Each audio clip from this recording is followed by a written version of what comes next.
मेरे प्यारे दोस्तों, संसार में आए दिन हम पति पत्नी के झगड़े देखते हैं। कहीं पुरुष गलत कहा जाता है तो कहीं महिला या पत्नी। वास्तव में पुरुष कभी अपने को कठपुतली समझता है तो कभी महिला अपने को। आखिर ये वर्चस्व कब तक चलेगा? यह अनादिकाल से चलता चला आ रहा है, परंतु अजा तक हम इसकी असली वजह नहीं जान पाए। दोस्तों, जानवरों का आपस में लड़ना तो समझ आता है क्योंकि उनमें अल्प बुद्धि होती है, परंतु महिला पुरुषों का आपस में लड़ना समझ से परे है, क्योंकि विश्व का सबसे बुद्धिमान जीव मनुष्य ही है। आओ एक प्रयास करता हूं कि यह झगड़ा होता क्यों है और इससे निजात कैसे मिलेगी। एक बात गांठ बना लो कि जब आपकी पत्नी आपसे कुछ भी कहे तो तुरंत उत्तर देने से बचे तथा सही समय पर जब पत्नी का गुस्सा शांत हो जाए तक उसे उसी बात को सोच समझकर अपने घर के सदस्य की तरह प्रेम पूर्वक हंसते हुए कहें। इससे दोनों का गुस्सा भी कम हो चुका होगा तथा आप देखेंगे कि दूसरे दिन से ही जीवन में शांति आना प्रारंभ हो जाएगी। अब हमें स्त्रियों के गुणों व दोषों को भी समझना आवश्यक है। दोस्तों, जब आप पर विपत्ति आती है तब नारी, धैर्य, मित्र और धर्म की परीक्षा होती है। वैसे भी सच्ची भारतीय नारी अपने सुख को छोड़कर अपने ही पति में सुख को खोजती है।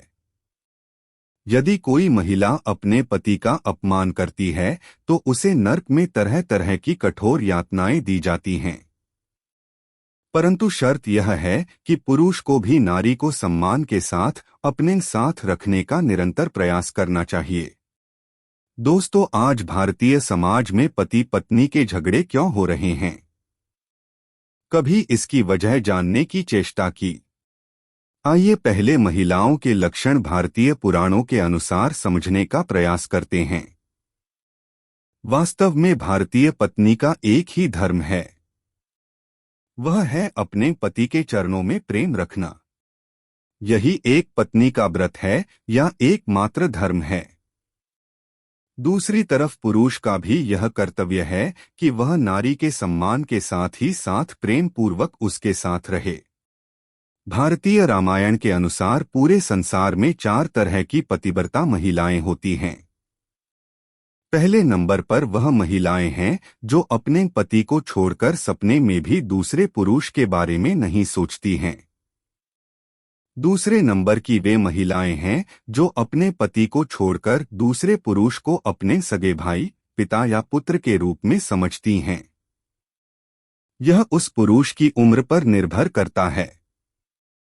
तीसरे नंबर पर वह महिलाएं होती हैं जो अपने कुल की मर्यादा की वजह से अपने धर्म का पालन करती हैं, जबकि ऐसी महिलाओं का मन चंचल होता है। चौथे नंबर पर सबसे निम्न स्तर की महिलाएं होती हैं जो मौका न मिलने से या डर के चलते पतिव्रता बनी रहती हैं। इस संसार में ऐसी महिलाओं को अधम कहा जाता है, जिसका अर्थ है निम्न स्तर की बुद्धि वाली। रामायण के अनुसार जो महिला अपने पुरुष को धोखा देकर किसी दूसरे पुरुष की तरफ आकर्षित होती हैं, ऐसी महिलाएं करोड़ों वर्ष तक रौरव नर्क में यातनाएं झेलती हैं। जो महिलाएं सब छोड़कर अपने पति में ही सुखी है, ऐसी स्त्री परम पद को प्राप्त कर देवी बनती है। दूसरी तरफ जो पति के प्रतिकूल चलती हैं, वह जहां भी जन्म लेती है, अपनी युवावस्था में ही वह विधवा हो जाती है। अब महिलाओं की चर्चा बहुत हुई। अब हम बात करें कि जिस कलियुग में हम रह रहे हैं, यह पापों का खजाना है। इस कलियुग में न ही धर्म है, न ही ज्ञान है, न ही योग है और न ही जप तप है।